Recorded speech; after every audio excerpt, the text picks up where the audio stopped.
Hey guys, this is T S Pathak and welcome to my channel peak point. So आज की video में हम बात करेंगे कि नॉर्मलाइजेशन क्या होता है और इसमें कब किस शिफ्ट में मार्क्स इंक्रीज हो जाते हैं और कब मार्क्स डिक्रीज हो जाते हैं। और दूसरा हम सबसे इंपॉर्टेंट बात करेंगे कि एक्यूरेसी का नॉर्मलाइजेशन पे क्या फ़र्क पड़ता है।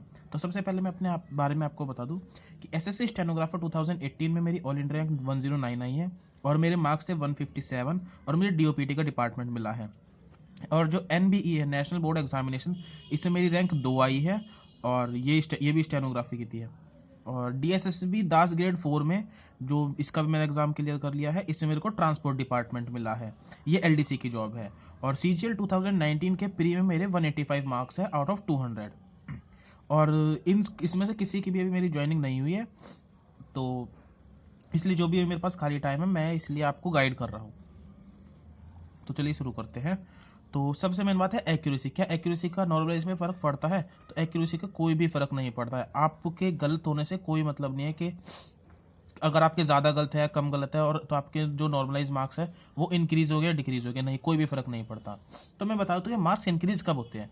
मान लो बहुत सारी शिफ्ट में एग्जाम होता है, तो अभी एग्जाम्पल ले लेते हैं कि सिर्फ 3 शिफ्ट में एग्जाम हुआ है, शिफ्ट 1, शिफ्ट 2, शिफ्ट 3। इसमें इन 5 बच्चों ने एग्जाम दिया है, इसमें इन्होंने और इसमें इन्होंने। और सबका जो एग्जाम देने का पैटर्न होता है, नंबर होता है और जो स्टूडेंट्स है वो सब अलग अलग होते हैं। तो इसे मान लो जो एवरेज आया है वो 160 आया है, जो स्कोर आया है। और इस शिफ्ट के अंदर एवरेज आया 130 और इस शिफ्ट के अंदर एवरेज आया 100। तो इससे ये पता पड़ता है कि जो 100 इसके अंदर एवरेज है, मतलब ये हार्ड शिफ्ट है, ये मॉडरेट शिफ्ट है और ये वाली ईजी शिफ्ट है। तो अगर इसके अंदर इस ओ ने स्कोर करा है मान लो 120 और इस एन ने स्कोर करा है मान लो 80, तो इसके नंबर बढ़ेंगे। इसके नंबर हो सकते हैं 160, इसमें इसको जो गैप मिल सकता है वो 40 नंबर का मिल सकता है। लेकिन इस 80 के नंबर जो है वो शायद 30 बढ़े, सिर्फ उसके इतने नंबर हो जाए। तो अगर आप जितना हार्ड शिफ्ट में जितना ज़्यादा अच्छा करोगे आपके उतने ज़्यादा नंबर बढ़ेंगे, और अगर कम अच्छा करोगे तो कम नंबर बढ़ेंगे। लेकिन हार्ड शिफ्ट में मोस्टली नंबर बढ़ते हैं। और दूसरा ये एडवांटेज होता है कि जो मोस्टली टॉपर निकलते हैं वो सीजीएल में हो, किसी भी शिफ्ट, किसी भी एग्जाम में, वो हार्ड शिफ्ट में ही निकलते हैं, क्योंकि इसके अंदर जो टॉपर होता है वो हार्ड शिफ्ट में बहुत अच्छा परफॉर्म कर जाता है और 200 से ज़्यादा भी मार्क्स ले आता है। ये होता है किसी भी एग्जाम के अंदर। बाकी ये जो शिफ्ट 2 है जिसके अंदर मॉडरेट आया है, इसके अंदर भी मार्क्स इंक्रीज, इसमें ज़्यादा मार्क्स इंक्रीज नहीं होंगे ना ज़्यादा डिक्रीज, मतलब ज़्यादा बहुत कम चेंज आएगा, लेकिन आएगा ज़रूर। और इस जो ईजी शिफ्ट है इसके अंदर मार्क्स कम भी हो सकते हैं।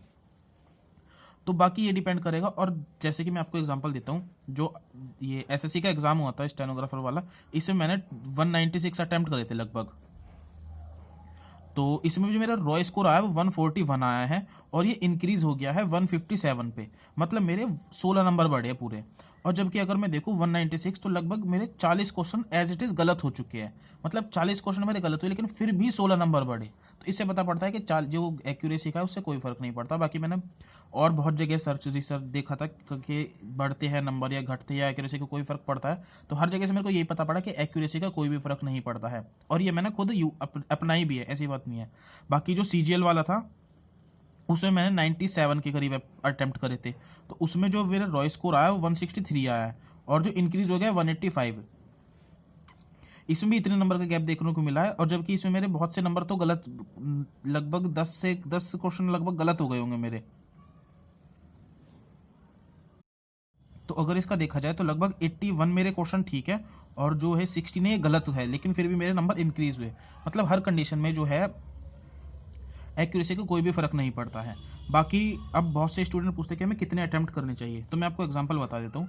मान लो आपको 180 क्वेश्चन आते हैं किसी पेपर में जिसके अंदर 0.25 की नेगेटिव मार्किंग है, मतलब 1/4 हो गया, और 20 क्वेश्चन आपको नहीं आते हैं। तो अगर आप वो 20 क्वेश्चन छोड़ के आओगे तो आपको उसके नंबर तो मिलेंगे ही नहीं, बिल्कुल, ये तो भूल जाओ कि नंबर मिलने वाले हैं।